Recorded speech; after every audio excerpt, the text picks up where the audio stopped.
Yeah, so, first and foremost, my heart goes out to the 5 known Gilgo victims.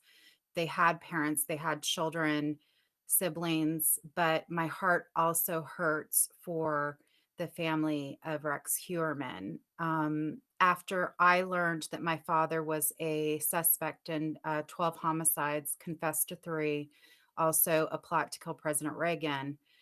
I was a small child, but I found out as a small child, and um, I um, it shattered my self concept. I felt like I was Satan's spawn or the bad seed, or that I somehow was bad. And I survived several decades of suicidal thoughts and several days of life threatening suicidal behaviors. But the good news is I now work in suicide prevention and I model recovery to others and encourage everyone to get help, which anyone listening can 24/7 by calling 988.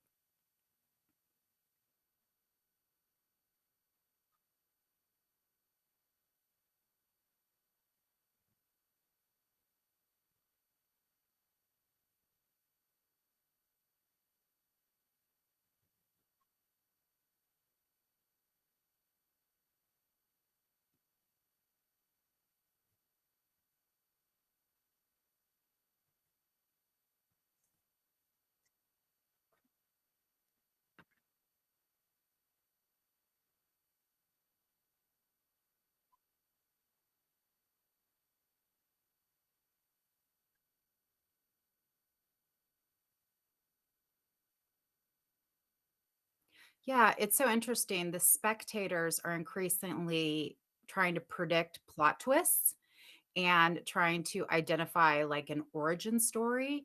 And in reality, there was a Gilgo Beach task force with brilliant members of law enforcement working on this, dozens and dozens and dozens of experts.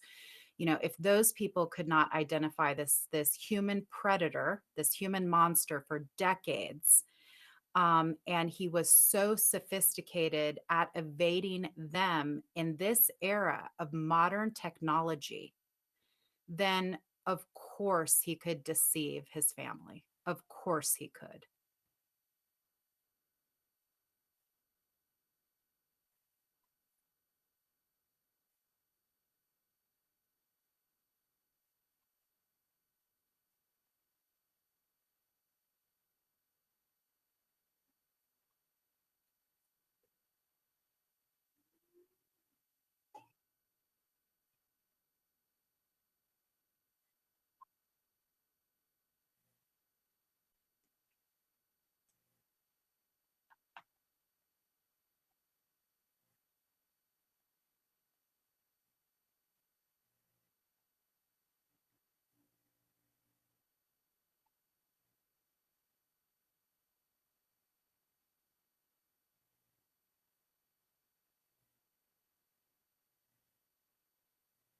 No, of course, in any missing persons case or murder case, they always look close to home.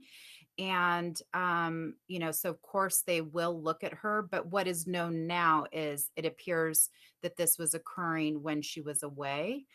And she stated verbally in an interview with my friend Matt Johnson with Court TV, that she was taking it moment by moment. And she goes, not hour by hour, moment by moment. And you just hear the fatigue and sorrow, in her voice. Until there's any indication that this woman is involved, everyone needs to give her a little bit of space because, she is going through an experience that is essentially everyone's worst nightmare, that they were had the stranger beside them, right? That there was a wolf in sheep's clothing laying next to them in the bed. I mean, this is horrific. And so I hope that we can give her a little bit of both empathy and sympathy.